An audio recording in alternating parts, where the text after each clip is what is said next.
Today I'd like to talk to you about a very complicated topic, which is Dharma. It's become a word in English and people think they know what it means. Jack Kerouac used it, the Dharma bums and so forth. But it's actually a very important and a very complicated word, which even the Hindu texts themselves have trouble dealing with. So the basic meaning of Dharma, which comes back from the Vedic period, 1500 BCE, is the way the universe is. It's the way things are. Then it comes to be the way things should be. So it has a moral imperative. But what it comes to mean really is the way things should be but usually aren't, rather than the way really things are. It's a moral standard which is unattainable.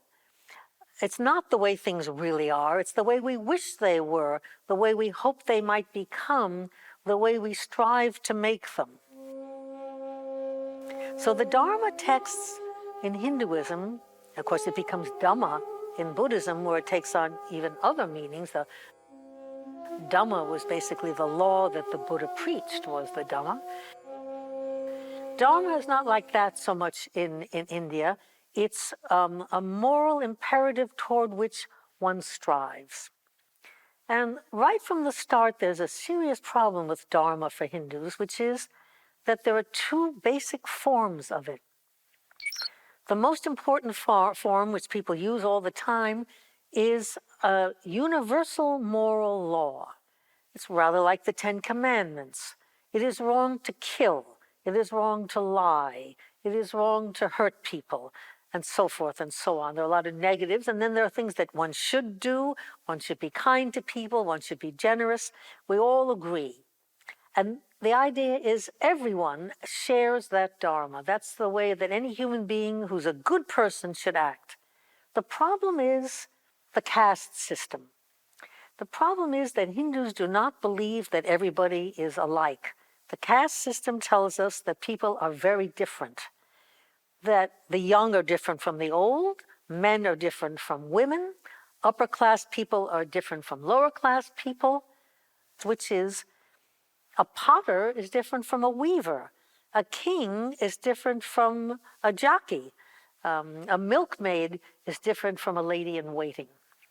So in addition to this idea that there is a Dharma which we all should follow, we should all be honest and generous, and those are universal things that you don't have to be a Hindu to figure out those things. They're shared by most of the great religions of the world. But in Hinduism, if you are, for instance, a warrior, it is your particular Dharma, your own Dharma, what the Hindus call the Swadharma, your very own Dharma, to kill. And so forth. So many of the individual, if you're a thief, if you're born into a caste that has always made their living by stealing, your particular Dharma is to steal, whereas at the same time, you're supposed somehow or other to adhere to the general rule that, of course, you must never take away anything from anybody. So the way it's set up is already impossible. It's impossible to obey the rules of Dharma. No one can really do it. And there are wonderful stories about how this happens. For instance, Dharma is not only the moral principle, which it certainly is, but Dharma is incarnate as a god called the god Dharma. He has a physical form. He is actually the father of King Yudhishthira, who is the king in the great Sanskrit epic, the Mahabharata. He has a life, and Dharma himself, Dharma has karma. That is to say, the god Dharma does things which stick to him the way karma sticks to anybody. He suffers from the consequences of his actions. Dharma has karma. So there's a story about this, for instance. It's a wonderful story. There was a wonderful, good sage who took a vow of silence. He swore he was not going to speak for 3 years or something like that. And while he had this vow of silence, a thief committed a robbery and ran away and hid under the bed in the hut of this sage who had taken his vow of silence. The king's men followed the thief. They found the sage and they said, "Where is the thief?" And the sage couldn't say anything because it was a vow of silence. So they looked and they found the thief under the bed, and they said, "You are part of this crime."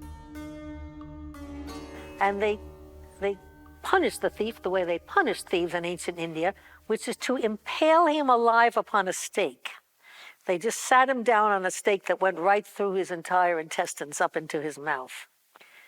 This is ancient India, non-injury. Well, non-injury didn't apply to the criminal system. And they impaled the thief and the sage the same way. The thief died, mercifully. The sage vowed to stay alive because he had magical powers because of his great meditations. And the sage then went and spoke to the god Dharma. He said to him, "You're the god of justice. Is this your idea of justice? Why was I impaled alive on this stake?" And Dharma said, "Well, it was your own damn fault. When you were a little boy, you used to stick blades of grass up into insects and impale them and butterflies. And because of that, this was your appropriate punishment." And the sage said, "This is not my idea of appropriate punishment. That was just a small thing I did. And for that, I was given this terrible punishment." And because of that, he cursed the god Dharma. The god of justice had been unjust, and he cursed him to become incarnate as a human being, as a man named Vidura, who was a low-caste human being. And so the god Dharma had to be punished for the inconsistency in the moral law. If you have done something bad, then the results will happen, and you will interact with other people who have their own results to deal with. So the gods don't have to say, "Oh, I'll punish him. Look at her. Well, we can't let her do that." The gods don't do that. The gods have their own problems. The gods have their own karma too.